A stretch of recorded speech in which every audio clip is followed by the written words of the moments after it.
So many faces that I already know. Students I haven't seen in years. It's wonderful. And old friends, so thank you. Young friends, but older acquaintances. However I say that doesn't ever work out. My name is Bobby Baldwin, and some of you know me from Baldwin Fine Art, the gallery that was out in Fair Oaks for about 3 years, between 97 and 2001. But I've been painting portraits since I've been drawing portraits since 1982, and painting portraits since 1985. I became a full-time portrait artist to make my living in 1989. I started teaching portraits to Sacramento communities in about 1985. So it's been a few years, and I've been doing this, and I really love it. And I've always told my students that they should paint like they're sculpting the image, to prove the image is there, to prove where your light source is. So I'm going to show you what happened in the last year. I started proving it. I started sculpting. So I just started a year ago, and I'm really having a blast with this. I have space out down at the foundry, and I've made my first 2 bronzes. She's not finished. Her hands aren't done. Her feet aren't done, and she's kind of falling apart. This is so we're still working on that one, but it's fun, and I'm having a blast. It's just another medium. I work in pastel. I work in graphite, charcoal, I've done watercolors, I've done a little bit of everything. Being a teacher for over 23 years, I just learned that I'm going to need to adapt to whatever my students are doing. Beyond that, I'm just a person who doesn't like to sit still. So I end up doing a little bit of everything, and I have a lot of fun with it. My favorite is, I started out with drawing. I absolutely love to draw. If you want to learn how to draw the human anatomy, I'm going to teach a special class because I've been writing a book for over 15 years, and anybody who's ever been in my classes has heard about the book, but I've never finished it. I finally hired a coach, Mark Bryan, who's the co-author of Artist's Way, and I've been working on getting this book done. So on beginning May 13th, I'll be offering a Wednesday night class, and I have some flyers around here somewhere that I'll pass out to you. If you're interested, just contact me later about that.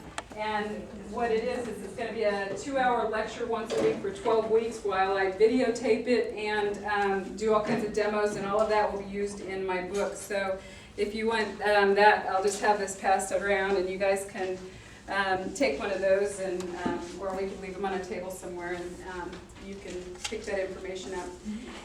You can always go to my website and find anything out that you want to about me. It's usually up to date, and that's at baldwinfineart.com. I also have a blog on there that nobody's written to me back, but that's okay because it would just take me a lot more time if I decided to actually pursue that. Do you know Frank Ordaz? Frank Ordaz has a blog, and he comes and paints with me on Monday along with a good group of people, and so he's all into, oh, you gotta have a blog. So I went and had a blog, but nah. So here's a list. If you guys, I'll pass this around too. If you want to be on my mailing list, I'd be more than happy to send you information on my classes. I'm also teaching Artist's Way. You're the first person, I'm just passing it that way. So I'm teaching the Artist's Way. How many of you have heard of the Artist's Way? Great book, isn't it? It's life-changing. It's a fantastic book. What it is a psychology about artists and getting to where your goals are and understanding how to take yourself seriously as an artist. So I've been teaching that, and that's fun. I'm going to be teaching a class on the 15th and 16th. It's a Friday night, Saturday day. I have Debbie who's in my class, and it's a lot of fun. It's more than just about art, and it's not just for painters, it's for any type of creative person. So it just helps you to step outside of your own limitations and learn what your limitations are. So that's a lot of fun, and that's on that sheet too. I also have a long-term 12-week class of that. So what I have today is I was going to talk to you about how it is that a portrait artist goes about portraits. How many of you have already painted a portrait? Good. Got a lot of portrait painters in the crowd. Yes. Don't you love painting people? I mean, to me, everyone has this gift about them, and it comes in their eyes, it comes in the lines of their face, it comes in the shape of their face, the way they wear their hair, the way that they stand, the characteristics about them that make them unique for what their life experience has been. And to me, painting people is about that.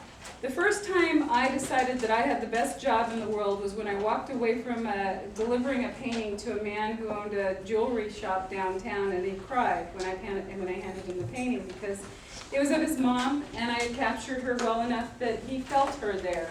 And I went away feeling like I was walking on clouds, and I said, no matter what amount of money I ever get for doing what I do, there's nothing that could feel as good as the feeling that I just had from that man gave me. And it's been that way my whole life. Psychology is my second interest in life. I love it. There's so much to people, it just makes them that much more intriguing. So as I paint somebody, I'm not just painting what I see on the surface, I'm getting to know them, I'm getting to know who they are. I really enjoy the process. I also have my portfolio, and on the next break or after class, after class, so used to teaching, after this, you're welcome to look at that. I have tons of information in here, but I wanted to show you what I do in order to do a commission. Because my first setting with a person is, of course, getting half their money down, because that's important. And then the contract signed so that they don't take 4 years like one guy did. And then I take about 40 photographs, or 400, it depends on how many I want to take. I create a color study for the person. In this case, what we're going to do today is we're going to work on a little angel here. Her mommy and her grandma and her great-grandma are all here today. This is Haley. Haley came over to my studio the other day, and 2 weeks ago, I think, from today, and she posed for me, and this little girl is, she could model for a living. She already had the poses down. She was a blast to work with. So she was just, she never quit, and I had so much fun with her. I ended up with all kinds of photographs, which happens when I go out to photograph my clients. I end up with more possible paintings than I know what to do with. So what I do is I let them choose. I come up with the ideas, because this one's for a demo. I'm not going to have that. I'm not going to do that. I just came up with one simple one for you guys to see. But you can see how many different great paintings. You can see past the bad photograph that I took into what kind of painting it is. It's the little girl turning around playing in the mirror. It's all the grandma, great-grandma with the little girl. Isn't that beautiful? I want to paint Nita.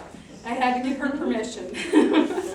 So there's a lot to the business that goes far beyond how I paint it. So I'm just going to give you a brief overview of what it is that I deal with as a portrait painter. And then I'm going to go into exactly how it is that I think about layers, because I was requested to talk a little bit about glazing techniques. How many of you know what glazing is? Good, about half the group. Glazing is one of the theories that, I'll go into that in a minute. Let me just go back to this for a second, because I had one more thing I wanted to show you. When I do a painting, I come up with at least 3 to 5 compositions, and they're rough impressionist style studies. They are to scale of what size canvas that I decided that I'm going to work with for that client. And at the point that I come up with these color studies, I then hand them over to the client and say, okay, you choose which painting you want to have. In a lot of situations, I wouldn't say it happened in this one because I don't really like these that much, but I've sold Copal paintings from them because I created too many good paintings, possible paintings. So that's been a real positive thing.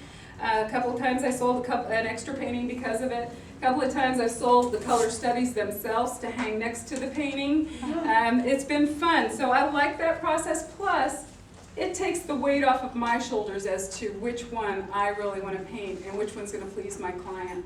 So I am a little bit different than a lot of painters because of the fact that I am so geared towards what somebody else wants in my artwork versus the person who creates and uses that initial, my feelings and puts them out there. Of course, I do that work. I still do that work, and I find the ways in which I can. Oh, and here's the final painting on that. She ended up choosing the children together, and it's a real small shot. It's hard to see.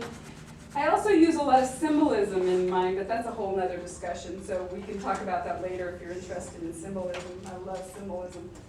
But in my own personal work, what I've been doing is just coming up. I got to go to Bali a couple years ago, and I did a whole series on Bali. So this is my personal work. This is more fun. You can see that I'm just doing it for my own entertainment. It's not a commission. It's not for somebody else. It's done in, I have used glazing in this, and I'll talk about the different styles of glazing techniques and what glazing is for those of you who haven't heard of it yet. And then this is just a fun piece. So along with the sculpting, along with the Bali series, I just do those for fun, and the rest of them are commissions. I take that back. Every now and then I get stuck in a hotel room and I really hate being there, and I really want something to paint, and all I have is the mirror and myself. So in 4 hours I did this one. This definitely is not a glazing technique. You can see the difference between my paintings. This one is very alla prima style. Alla prima means wet into wet. I didn't touch it afterwards at all. You can tell I could have went back and done the arms a little bit better. I actually haven't even signed it, it looks like. But I did it a couple years ago. So this is just a really good example of the many styles in which you can paint. There is no right way and there is no wrong way. The only thing is you have to be happy with what you do, and that's what it's all about. In fact, my book is written about having a limited palette. My book is written about having 9 colors and being able to create any painting out of those 9 colors. This painting, that painting, no, not that painting, yeah, that painting, and that painting, 9 colors. That's it. Now I've gone to a class by a guy who gets $400,000 per portrait, Nelson Shanks. Have you heard of Nelson Shanks? And Nelson Shanks has turned me on to color. And look at that. I mean, you could frame just the palette. Look at the color. Isn't that gorgeous? And I just absolutely think that, I mean, it just excites me. You know, I'm just easily pleased. What can I say? I'm an artist. And so this, to me, I have been having so much fun. And in the midst of it, I've been having a lot of fun because I'm in this process of learning and doing things differently. I've found that I've been coming up with some really fast alla prima plein air color studies in the process. Not plein air, but alla prima. Sorry, I'm talking too fast here. I just wanted to show you real quick. Oh, they're there. The fun things I've been doing, I have about 5 artists that come over to my studio on Mondays. And so just for fun, out of this color, you can see I'm still not that far different from what I did with my other color. I'm just getting used to all these different colors. But I'm having a blast with it. So these are all from live model sessions. And we can talk a little bit about whether I use photographs or whether I work from life. Because that question always comes up. But some of my favorite pieces are now with this new palette. So I'm having fun, and I'm not stuck in one idea. I am experimenting, and that's what you should always do as an artist. You should always play. You should take as many classes as you can, go to as many teachers as you can. Don't let anybody tell you how exactly you should paint, because only you know how you should paint. This is my favorite. It's a little one. That's Santa sleeping. So just kind of fun, totally impressionist. That one needs help. Sorry, that was a quick one. I was like, okay, why'd you put that one out? Okay, so now down to the glazing techniques. So what it is, and I'll give you the theory behind glazing. Raphael and many of the Renaissance period artists used a method which was an underpainting. You've all heard of that, right? You've seen the old masters, you've seen the pictures of the Sistine Chapel, or you've been there. So much of that was done in brown and white, gray and white. You know Bouguereau's work, the French painter. You can go to a museum in at the Hagen in Stockton. He uses a green and gray tone underneath. So much of his work is done with, or all of these masters are done with an underpainting, this layer of paint which creates this depth because you put color on the surface of it. So in this day with contemporary art, because we're so much more into color than in those days, and they were so monochromatic, you can get a really good mood like this with a glazed undertone, with a dark background, with the browns underneath, which this painting will be. You can work in that method, and you get the beautiful colors in here. You can look, I mean, have you seen, how many of you have seen the Mona Lisa? Did you notice how many transparent layers he put in the background on the surface? It took him 7 years to do that painting.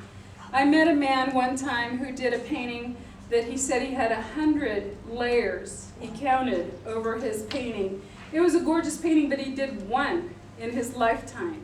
So it's up to you how many layers of paint you want to put on, how much glaze you want to use, but it's only you that can decide that. Now, what glaze is, and here's the theory.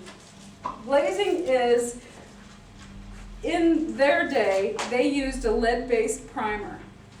Okay, that lead-based primer was so white and it had a reflective tone to it that when they put the paint over the surface of it, what the theory is that all of the layers of paint were encompassed in what they called a black oil at the time.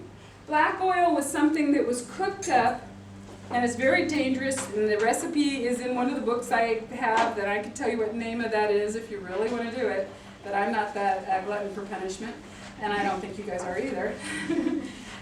So you can actually go in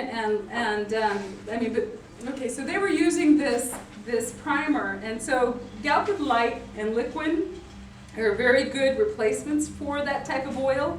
And the purpose is because every time you put a new layer on the surface, you're seeing through to the layer below. And the idea is that as the light travels through the layers of paint, the clear with the pigments encased in that, it refracts off of the back of the canvas, off of the surface of that lead white, and bounces off the little pigments. So there you get the depth of plane. So if you go and look at the Mona Lisa, it's a prime example. And that's the reason it is so gorgeous, because of the fact that there are so many different layers and the glazing technique is done so well. So you can start looking at the museums, and that's what you see in the Renaissance period of all of the paintings that we absolutely love so much with that. I mean, it's impossible to photograph them sometimes, you know, because they've got, like the fireman, if you get him into a room where there's a lot of light, it's impossible to take a good photograph. But it has a very deep sense of reality, very much depth to it. So what I'm talking about today is, do you glaze or don't you glaze? It's up to you, but I'll tell you what I know about glazing. So, not all of my paintings are glazing paintings, you've already seen that. The other method is that after I learned how to do this, because I was very curious, I wanted to paint like the old masters in the beginning of my career. After I learned to do this, I really got excited by color, and I learned that I was a colorist. And so, since then, I spent a lot of time going, okay, well, how can I get this kind of color with that kind of depth? And so then I started looking into what kind of oils can I use. First, I used Copal. This fireman will crack. Won't be long, but it will. I used Copal because one of my friends told me, one of my Portrait Society friends told me this was a really good medium, so I went ahead and used it. Well, Copal, like some mediums, they don't adhere to the surface of the layer below because they're a resin. So in a certain amount of time, now he was painted in '97, there's no cracking yet. I paint fairly thin, so who knows, maybe you won't crack for another 90 years. But you know, still, you have that chance. I painted it with a resin. Resin isn't the right thing to use. So now what I went to next was using stand oil. Have you ever tried to use stand oil? Yeah. I think I have right here. Here's a good example of why you don't want to use a lot of the oils. I mean, I'll pass this around, you can look at it, but look at how awful and sticky some of these things are. And this is layer over layer over layer. I never finished this, I think I got to about there, but it's a really good example of how 4 layers at least of glaze can look different than 1 layer of paint. So this, I'll start here, I'll pass that around, and you can look at that. Liquid's great. Have you ever smelled liquid? It's awful, and it's not good to breathe. So liquid I use in between layers a lot of times. The Galkid Light is the best thing that I've found, and it's made by Gatlin. So if you want to thin it, you use a little linseed. The reason that Galkid Light works is it is a medium that seeps into the layer below it. So not only are you getting the depth of your paint, but you're also getting something that's going to last 100 years, and it's not going to crack, hopefully. We'll know in 100 years. I won't be around. Maybe I will, who knows? Bobby, what did you say you thin that with? Lindsay. Yeah. So do you want to, anybody else have any questions? Feel free to ask. How do you spell that? The Galkid, G-A-L-K-Y-D. It's made by Gamble. I didn't even get close. G-A-L-K-Y-D. And it's L-I-T-E. So I'm going to breathe for a minute. Anybody else have a question? Okay. So what I wanted to do and what I started to show you, I just ran out of time. I went to LA this week. I was going to do a second study, and you guys can see it because I'm going to use it for my book. I'll eventually do it. You're welcome to come by it and see me. I'm just going to do a very direct method. I already have an example of a direct method, so I'm not going to demonstrate that today, but I started on it, and this is totally a direct method of painting. You're more than welcome to come up and look at it, but you can tell how many layers I put on it. This is probably the one that I put the most layers on. You can see it in her cheeks, how they glow, how glossy they are. It just has so much depth to it. That's what you want to do. That's how you want to look. I'm sorry, I just saw an old friend out back there. Hi, Liz. Can I see it again? A young friend. So what the sorry, I lost my train of thought there. Did you varnish that one? I used. The one with the Did I shine? use a varnish? Did I use a varnish? I might have put Daymar on top of it. The one thing that I know, okay, here's the thing. I used to tell my students to put liquid on the surface of their painting, and I do it still. I'll do it all the time.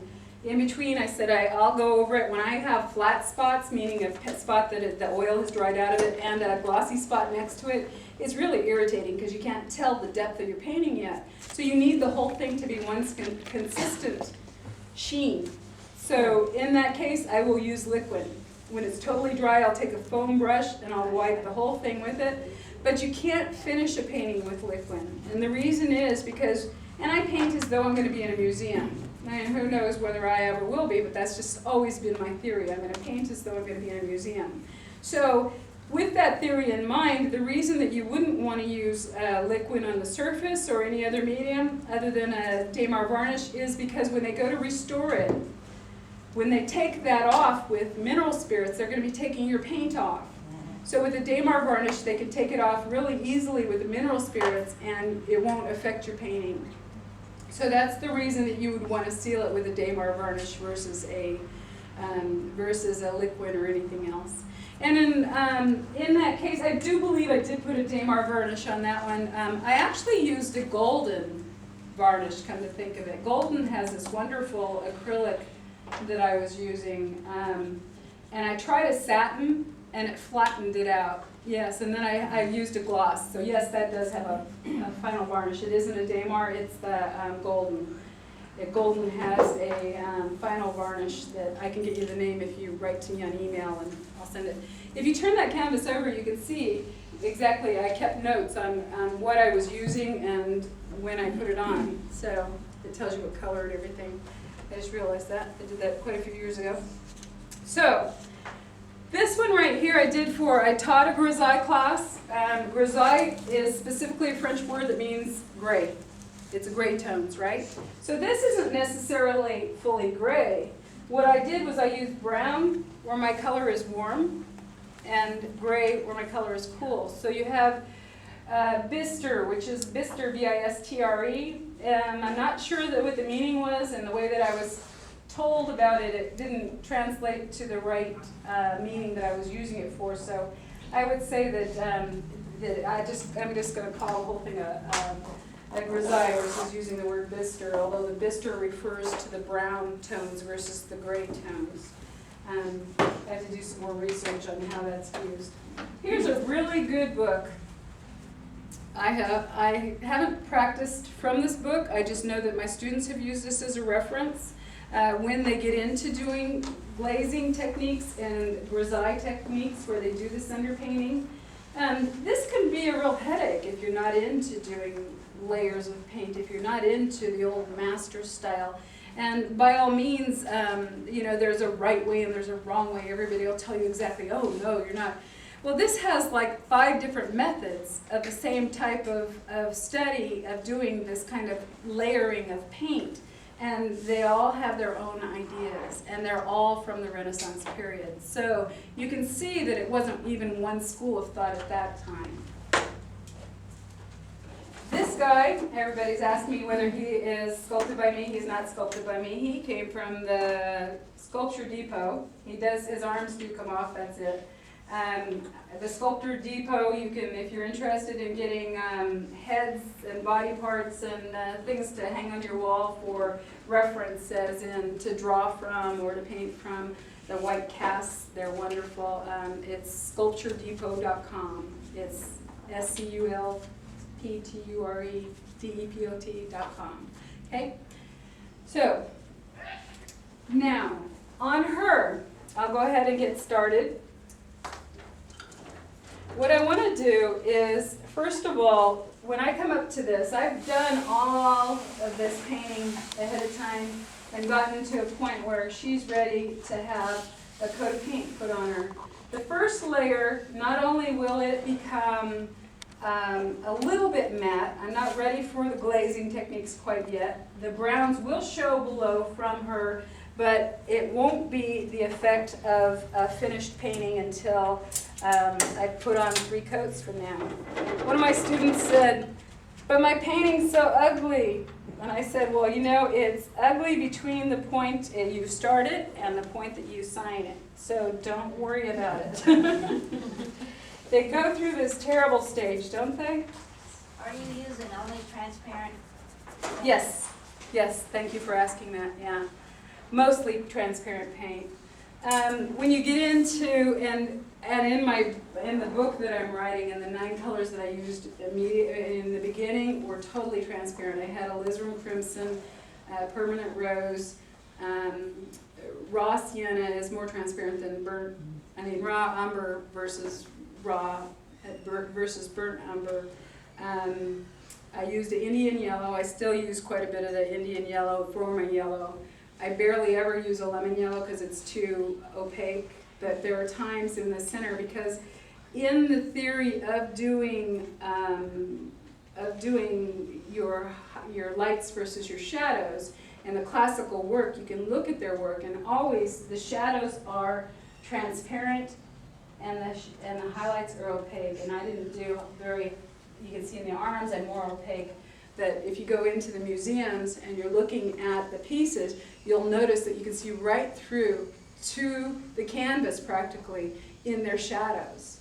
But here they've taken like this gop of white paint and just brushed it over these highlights, and it's wonderful. And it's just amazing what they do, but that's still glazing. You just glaze the shadows versus the highlights. And sometimes you can even, if you really want to play with color, you can glaze over anything. So mostly transparent paints. When I work in my studio, I'm usually sitting. I do stand. It's not that often that I end up sitting. But if I'm just working from a photograph, it's easier. So you said alizarin, permanent rose, raw umber, Indian Oh yeah, yellow. Indian yellow, raw sienna. There's no cadmiums because I was very aware of cancer products in the beginning. Now I've just got too excited about color, and I made it to 50, so what the heck.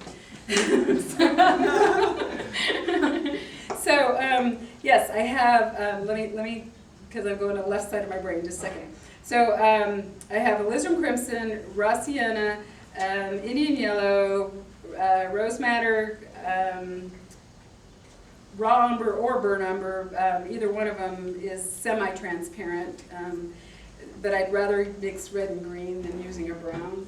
so I tended to, and then Viridian green is my green, or a permanent green. I actually was going to permanent green by the end of, before I went into this palette, because I liked it. I was getting into more landscapes in my paintings too, and I needed something beyond Viridian. So I have, and then titanium white, and I think that's it. Oh, ultramarine blue.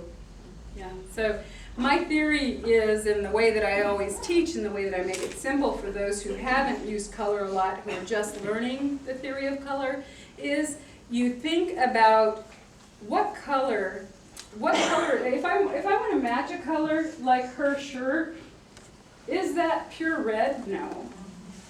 Does it have blue in it? Only in the shadows. So I'm looking for red and blue. So if I go into the shadow and I want to see what color am I going to use to get that color right there, out of context, out of, I'm not looking at it as though it's a shirt now, I'm looking at it as though it's a piece of color. How am I going to find that color? What is it that I'm going to do? And even if I went into that shadow color right there, I smashed my finger in a door if you're wondering if I got paint on my finger.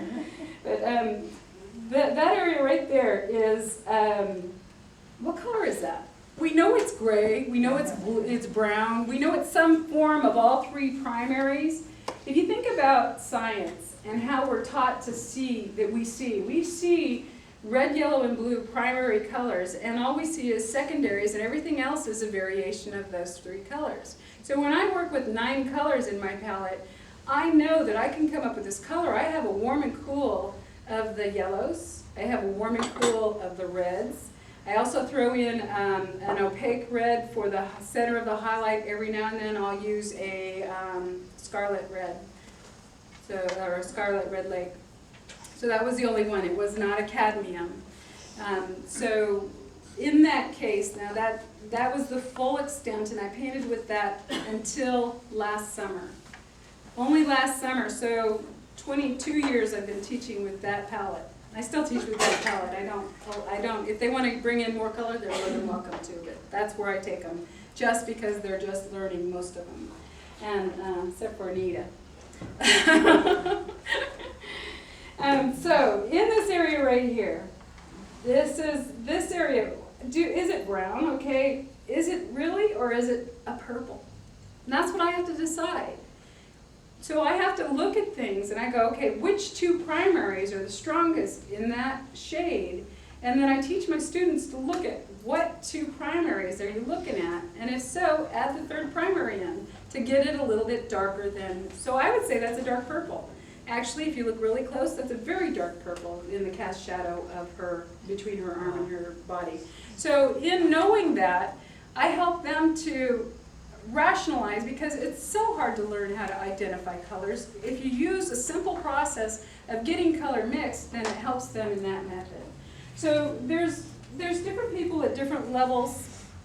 You encounter a room full of people, and you have people who've been painting their whole life, award winners. You have people who are just starting out last week, and they just want to learn it. They have the passion. So you have all kinds of different people at different levels.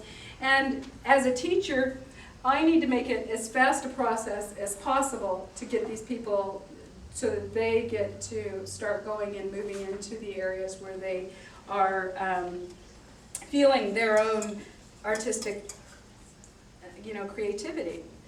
And so with that in mind, let's see, I should actually paint something for you guys, right?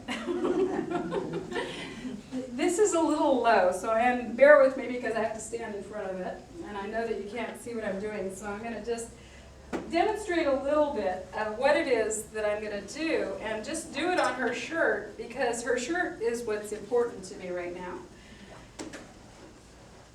You can pull your easel out of the ways if it's easier for you. You don't have So to do that. that's Yeah, you might have better lighting too. You're so wise. Thank you.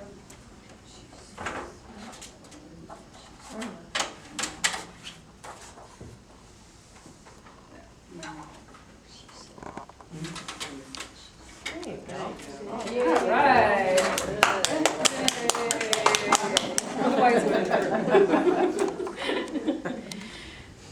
I have to work to get my engineer mind to work, because it's usually on the opposite end of it.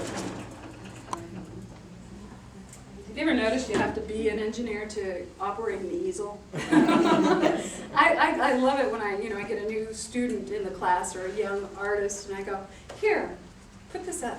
And it's a folded easel that's about, that big right there that comes up to this size when you get done with it. And I like to see how much creativity, how well they'll put together a human body. You can tell just in that moment watching them and how because it's about science.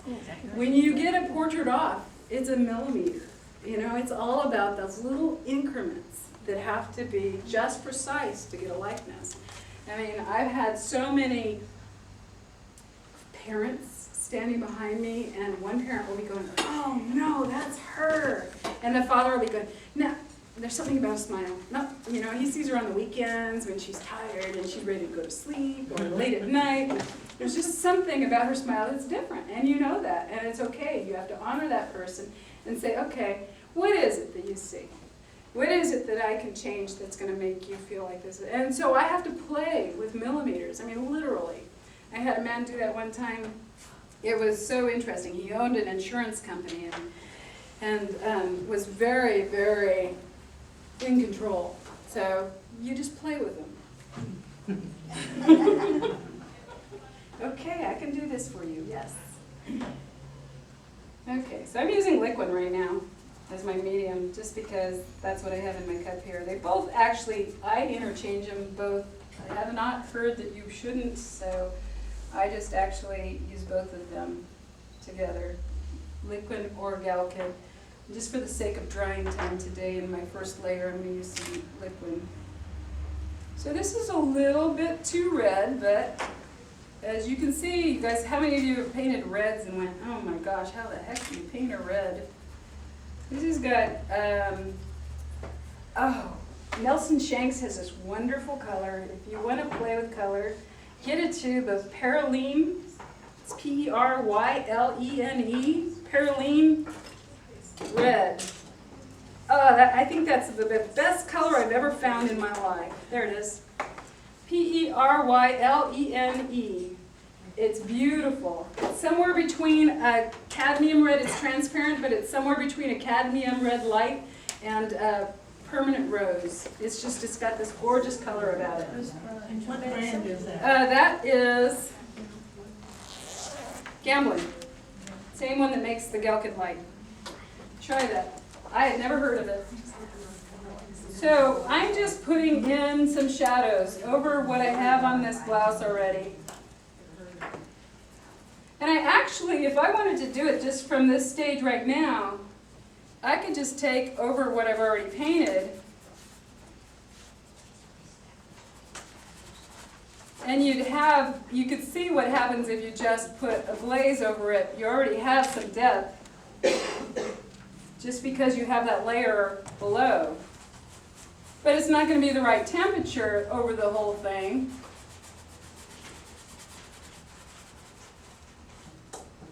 It's kind of fun in class because my students will say to each other, it's all right, go ahead and do it, Bobby can fix it. So I was thinking, although I usually try to make them fix it. You're only as good as the amount of mistakes you make in life, right? Oh, that was in painting, sorry. So as I put this on, if I were to make that an even coat, you could see it's already a blouse because I've got the value underneath of it. Now all I have to do is the temperature. Does everybody understand temperature? Does anybody need a description of what temperature is in painting? Yes, you're like, okay. Temperature. So the temperature in paint is, you're laughing back there. It's a theory, it's a hard theory, okay? I cornered Igor Babailov, who was one of my mentors, and I said, well, tell me, why is it that you're calling this red cool? And he was calling a red cool. Well, the difference between the temperature has to do with where you put it. It is not just about the tube. Because if we were just to say that this, because a raw sienna, which is this color right here, can be warm. But it's very cool next to the cadmium yellow light. So the temperature, think of it as water and fire. So basically, you can always count on a blue and green most likely being cool because they're in water, and yellows and oranges and reds to be hot. But then the rules change when all of a sudden you put inside of a red a cool shadow that's a deeper, darker red, which becomes cool. So think of the light source that you have, the sun, a candle, a hot lamp. Those things will put light onto a person, and you'll see yellow tones in the highlights of their face. You'll see orange tones, you'll see bright colors. Every photograph that you come to, you're going to go, what's my temperature of light? The more advanced you get. What is my temperature? You would think by the color of her shirt that she had warm light. She did, because the light. I mean, she had warm ambient light on the front of her, is what I should describe. She had cool light. Okay, on a day where you have ambient light from outside, which I have Northlight windows in my studio, which means they face the north. There is no direct sun. So because I have that, that means that I have ambient light, which means reflective light. Reflective light is cool. So have you ever noticed, like in this room right now, they must have cool lights because I'm seeing cool light on everybody, and your shadows are more orange. So this is what I understand about. This is where it gets very complex. And I could talk to you for a very long time about cool and warm, but it's the relative temperature of paint. So in this painting, and as I start talking about this even more, I'm going to refer to cool areas and warm areas because as a painter, what I'm aware of is where is my shadow, where is my light, and what temperature are they. So those are the most important things. And then the value comes in. So there's a lot of things I'm thinking about. As I start doing this blouse, I'm totally aware of the fact that this area here is cool. Even because that light is coming in from the windows that were here and here behind her, I'm putting in that cool color. Even if I took the same color over those gray areas, look at how cool it turns out. So doing that undertone under the paint with a gray tone versus the brown, which I had in the center, automatically changed the color that I put over the surface. So I've already done half of my work. I've done a full study of her. I've gotten to know her. And in this method, it's effective. And in the times of the Renaissance painters, those painters had apprentices who did all the brown tones. They got really good at painting like Raphael, painting all of those underpaintings of their murals, and then he'd come along and finish them. So he would come along and do all the work. Who knows how much he did, but anyway, he had a lot of apprentices working with him. But this is where you could see they became masters at creating the values underneath. What tone did you use for your shadowed side? This is Your beginning. my shadowed side. Actually, the shadow is within here. So are you talking about the outer edge? Because she's got a backlight, and that's where my light is. So that is actually gray and white. So I'm using, and I don't like black. I just don't use black from the two. I know a lot of painters who do. I just use green and red together. I'd rather make, or actually blue and brown in this case, I believe I used. Yeah, I used the raw umber and ultramarine blue. Sometimes I use raw sienna and ultramarine blue because that was what Nelson Shanks used a lot of. But I'm so used to raw umber. So, I mean, you're just making a form of black anyway, so it doesn't matter. It's just not as flat as a tube of black. I have a problem with the tube of black. I mean, there are times where I've taken them and I may have used it in her, the ivory black, just to see how it would turn out. Ivory black and white, it's okay, but I just rather use something that has color in it because I'm a colorist in theory. And Not a lot of did you things use in oil as the base? Is it oil or is it acrylic? Because I know some people no, start out with acrylic. No. It is oil. I'm not a gambler. Yeah, no, I don't use acrylic. A lot of people really believe that that's going to work and that it's going to last centuries, but just recently I've heard a lot of controversy over it again. So, and I always had that feeling that I don't want to do that. You know, it's not like I've never done it, but rarely. Yeah, only if I was in a real big hurry. And never for a portrait. I mean, I start at $3,000 for a portrait, so when I'm selling a commission to somebody, I'm not going to sell them something that I don't feel like I went way back to the Renaissance period and use things that are tried and true. You know, I'm buying linen canvas that's oil-based, oil-primed, in order to do that because I want them to, I paint as though I'm going to paint a museum. And I know that that's worked, and there's a lot of theories and a lot of those things, I mean, heck, they're all going to be digitalized, so what the heck is it going to matter what you painted, right? So, but in theory, that's how that's just my own personal preference. So, a lot of people use turpentine as their medium, which I really am totally against, because all it does is break down the binders of your paint, and it'll eventually flake off, so you really don't want to do that. My ultimate pet peeve was when I met a girl, and she was a sweetheart, and she was very proud of her work, and she had used charcoal, and it was a graduation piece from a local college, and she had used charcoal over an acrylic painting. I mean, I'm all for experimenting, but why? to that depth, charcoal over acrylic painting. How does it stay? Did you put it under glass? No.